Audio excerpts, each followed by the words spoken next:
अस्सलामुअलैकुम दोस्तों और साथियों, उम्मीद है आप लोग खैरियत से होंगे। आज मैं इस वीडियो में बात करूंगा, एक बहुत अहम मसला है, बहुत ही ज़्यादा अहम मसला है कि लोगों को पेशाब के कतरे गिरते हैं, उनको पेशाब बार बार आता है और वो बड़े परेशान रहते हैं।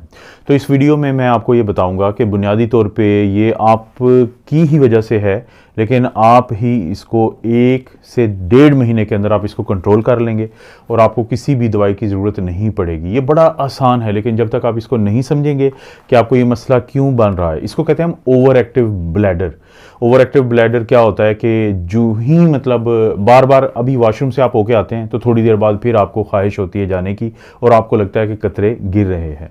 ये बुनियादी तौर पे मसला बनता क्यों है, पहले उसको समझ लें, उसके बाद मैं वो तरीका बता देता हूं कि जिससे आपको काबू डालने में आसानी हो जाएगी इसके ऊपर। बुनियादी तौर पे जो पेशाब है, जिसको हम इंग्लिश में यूरिन कहते हैं, ये बनता तो गुर्दों के ज़रिए है, लेकिन हमारे जिस्म में से बाहर निकलने से पहले ये जो यूरिनरी ब्लैडर या पेशाब की थैली होती है, उसके अंदर ये स्टोर होता है। कोई भी जो स्टोर वाली जगह होती है, तो 2 चीज़ें आप हमेशा उसके बारे में याद रखें कि एक तो उसकी एक ख़ास मिकदार तक वो स्टोर करेगी और दूसरा एक ख़ास वक्त तक वो स्टोर कर सकेगी। तो इस कॉन्सेप्ट को समझने के लिए मैं आपको ये बता दूं कि ये जो पेशाब की थैली है, यूरिनरी ब्लैडर है, जिसको हम उर्दू में मसाना भी कहते हैं, इसकी जो कैपेसिटी होती है कि किस हद तक ये कितना जो यूरिन है या पेशाब है अपने अंदर स्टोर कर सकती है, वो होती है 300 से लेके 600 ml तक। यानी एवरेज आप कह लें कि 450-500 ml तक ये स्टोर कर सकती है। और जब ये भर जाती है तो हमारा दिमाग जो है वो हमें कहता है, हुक्म देता है कि अब इसको खाली कर दो, क्योंकि मसाने से पैगाम दिमाग को जाता है और दिमाग फिर हमें ये एहसास दिलाता है कि इसको खाली कर दें। लेकिन इसी के अंदर एक ट्विस्ट है कि जब ये 450-500 ml तक फुल भर जाता है और हमें बहुत ही ज़्यादा हाजत होती है, तो उससे कहीं पहले यानी 150-200 ml के करीब जब यूरिन या पेशाब जमा होता है इस ब्लैडर के अंदर, मसाने के अंदर, तो एक हल्का सा पैगाम उस वक्त भी जाता है और हमारा दिमाग हमें एहसास दिलाता है कि पेशाब इकट्ठा हुआ है। लेकिन वो एक फॉल्स अलार्म होता है, एक झूठा अलार्म होता है।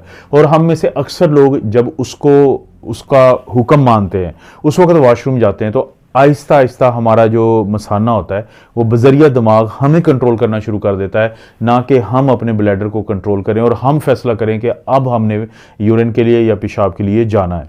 यही वो वजह है कि देखिए, अगर आप दिन में पूरे 24 घंटे में 6 से 8 दफ़ा जाते हैं, या इसी तरह से रात को आपकी उम्र अगर 60 साल से कम है और रात को 1 दफ़ा जाते हैं तो ठीक है, नॉर्मल है।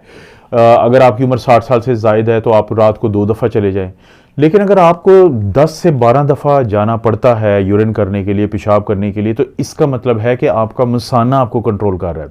तो ये जो शुरू में आपको अर्ज आई है, ये जो शुरू में आपको ख्वाहिश हुई है, अगर आप इसको समझ लें कि आपने इसके ऊपर कैसे कंट्रोल करना है, तो इसका मतलब है कि दवाइयों के बगैर ही आपका ये मसला जो है, जो पेशाब बार बार आता है या कतरे गिरते हैं, तो आप इस पर कंट्रोल कर लेंगे।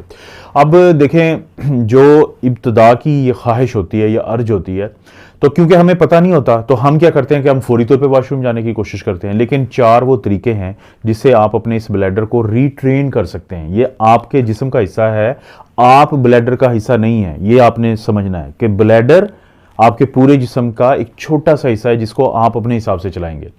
जब भी आपको फौरी तौर पे ख्वाहिश हो, और ये भी ज़हन में आपके आ सकता है कि हो सकता है कि वाकई इतना ज़्यादा यूरिन इकट्ठा हो चुका हो, तो वो मैं बता दूंगा उसका तरीका क्या है। लेकिन उससे पहले समझें कि जब आपको पहले ख्वाहिश हुई है तो आपने उस ख्वाहिश को फौरी तौर पे पूरा नहीं करना, वॉशरूम नहीं जाना, आपने यूरिन नहीं करना, आपने पेशाब करने नहीं जाना, बल्कि आपने 4 वो तरीके होते हैं जिससे ये जो अर्ज होती है, ये जो ख्वाहिश होती है, इसको दबाना है।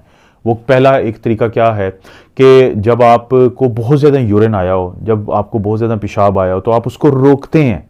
तो रोकने के लिए जो इर्द गिर्द के मसल्स हैं, जो पट्टे हैं, उनको आप सुकेड़ते हैं, उनको कॉन्ट्रैक्ट करते हैं। तो पहला तो ये काम करना है कि जब आपको यूरिन आए तो आपने यूरिन को खुद ही रोकने की कोशिश करनी है। हमारे पेल्विक फ्लोर के मसल्स होते हैं, यानी मसाना जहाँ पे मौजूद होता है पेट के नीचे के हिस्से में, उसके इर्द गिर्द के पट्टों को आप जकड़ाव करेंगे तो वो रुक जाएगा। पहला काम क्या है कि आपने उस वक्त जब आपको फौरी तौर पे ख्वाहिश हुई है और आप कुछ देर पहले ही गए थे, घंटा पहले, 2 घंटा पहले गए थे, तो आपने उसको पहले तो अपने पेल्विक फ्लोर के जो मसल्स हैं उनको कॉन्ट्रैक्ट करना है, उनको स्केड़ना है ताकि रुक जाए। पहला ये हो गया।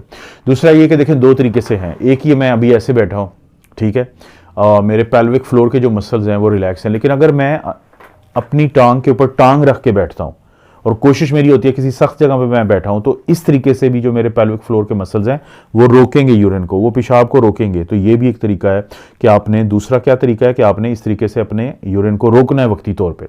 तीसरा फिर तरीका ये है कि आपने कोशिश करनी है कि अपने दिमाग को किसी साइड पे लगाएं। किसी साइड पे लगाने का क्या मतलब है, मसलन मैं अगर यहाँ पे बैठा हूँ रूम में और मुझे अर्ज होती है और मुझे लगता है कि मुझे इसको कुछ देर के लिए रोकना चाहिए ताकि मैं अपने मसाने का गुलाम ना बनूं, बल्कि गुलामा वो जो मसाना है वो मेरे ऑर्डर पे चले।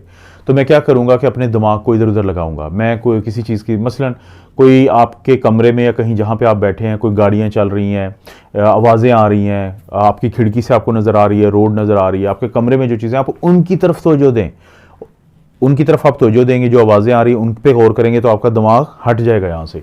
इसी तरह से बाज़ का हम लोगों को कहते हैं कि आप रिवर्स काउंटिंग करें, जैसे कि 100, 99, 98, 97, इस तरीके से आप अपने दिमाग को किसी काम में लगाएंगे तो उसकी तवज्जो इस अर्ज से हट जाएगी। तो तीसरा ये तरीका है।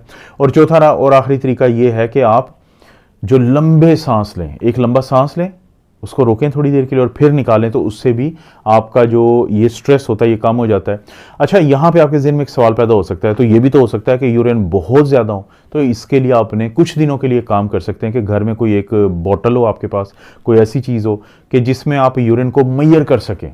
जब भी आपको अर्ज होती है, आप जाते हैं पुरानी रूटीन के हिसाब से, आप उसको देखें कि अगर तो आपका यूरिन वाकई 450, 400, 500 ml था, तो इसका मतलब है कि ज़रूरी था आपके लिए जाना। क्योंकि बहुत ज़्यादा जब यूरिन इकट्ठा होना शुरू हो जाता है और आप उसको उस वक्त रोकेंगे तो वो भी दीवारों को नुकसान पहुंचा सकता है आपके मसाने की। लेकिन अगर वो 150, 200 ml, 250 ml था, तो इसका मतलब है ये फॉल्स अलार्म था जिसको आप फॉलो करते हैं। तो ब्लैडर आपको फिर सारी रात तंग करता है, वो आपको भगाता है सारी रात, हालांकि आप, लेकिन जब आप ये जो मैंने रीट्रेनिंग कहा है कि आप ब्लैडर के ऊपर, मसाने के ऊपर अपना कंट्रोल एक दफ़ा ले आएंगे, यकीन माने कि ये मसला दवाइयों के बगैर ही हल हो जाएगा। ये बहुत ज़रूरी है आपका इस बात को समझना। और वो लोग जो ख़ास तौर पे चाय पीते हैं, जो मिर्च मसाले वाली ज़्यादा चीज़ें खाते हैं, ये सॉफ्ट ड्रिंक्स वगैरह जो होती हैं बोतलें ये पीते हैं, या अगर आप उम्मुल खबाइस यानी शराब पीते हैं, तो ये जो चीज़ें होती हैं ये भी आपके मसाने की जो दीवार है उसको इरिटेट करती हैं और इसकी वजह से भी लोगों को बहुत ज़्यादा होती है। तो बहुत ज़्यादा चाय और कॉफ़ी जो है वो ठीक चीज़ नहीं है उन लोगों के लिए जिनको ये मसला है, इस मसले का सामना है। और इसी तरह से लोग क्या करते हैं कि थोड़ा सा मसला बनेगा यूरिन का, यही कि उस कतरे आएंगे या बार बार यूरिन आएगा, तो वो या तो खुद ही दवाई शुरू कर देते हैं कि फूफा जी को यही मसला था तो मैं भी यही दवाई ले लेता हूँ, या लड़की है तो वो सोचेगी कि मेरी मामी को यही मसला था तो उन्होंने ये दवाई खाई थी। देखें, ये दवाइयाँ ठीक नहीं होती, इनके एक तो साइड इफ़ेक्ट होते हैं, और बाज़ मरीज़ जैसे कि सफ़ेद, जिनको काला मोतिया होता है, क्लोज्ड एंगल ग्लाकोमा जिसे कहते हैं, उनको नहीं हम दे सकते हैं। जिनका यूरिन रुका होता है उनको नहीं दे सकते, कुछ आंतों के मसले होते हैं उनको नहीं। तो दवाई को एक तो कोशिश करें खुद ना शुरू करें, और डॉक्टर के पास भी अगर एक दफ़ा आप ये प्रैक्टिस कर लेते हैं जो मैंने आपको बता दी है, तो यकीन माने कि बार बार पेशाब का आना, पेशाब के कतरों का गिरना, ये आपका बिल्कुल 100% आपके कंट्रोल में आ जाएगा। और कोशिश यही किया करें कि इस पूरे कॉन्सेप्ट को समझें। खड़ा होकर पेशाब अगर आप करते हैं तो उससे आपका कभी भी मुकम्मल तौर पे खाली नहीं होता। तो हमेशा कोशिश करें कि जो एक तरीका है कि आप बैठ के रिलैक्स होकर, क्योंकि उस वक्त पेल्विक फ्लोर के जो मसल्स होते हैं वो रिलैक्स होते हैं और आप मुकम्मल तौर पर फिर यूरिन या पेशाब करते हैं। कब्ज़ जो है वो आपको नहीं होनी चाहिए। अगर आपको कब्ज़ है तो वो भी आपको ये बार बार यूरिन के लिए, पेशाब के लिए मजबूर करती है। तो ऐसी कोशिश में फल और सब्ज़ी का ज़्यादा इस्तेमाल कर देंगे तो कब्ज़ आपको नहीं होगी। तो ये छोटी छोटी चीज़ें अगर आप इन पे ख्याल रखें और अपने ये कॉन्सेप्ट समझें जो मैं बार बार आपको कह रहा हूँ कि ये मसला बिल्कुल दवाइयों के बगैर आप हल कर सकते हैं। सिर्फ ये समझना है कि आप अपने ब्लैडर की मान रहे हैं, जबकि आप जब इस तरीके से करेंगे और आपको समझ आ जाएगी कि आपने इस अर्ज को दबाना कैसे है। और हाँ, जब जेन्युइनली, जब वाकई इतना ज़्यादा इकट्ठा हो जाएगा तो फिर आपको ज़रूरी है कि जाना, और कोशिश करें कि एक दिन में 6 से 8 गिलास यानी 1.5 से 2 लीटर पानी ज़रूर पिएं।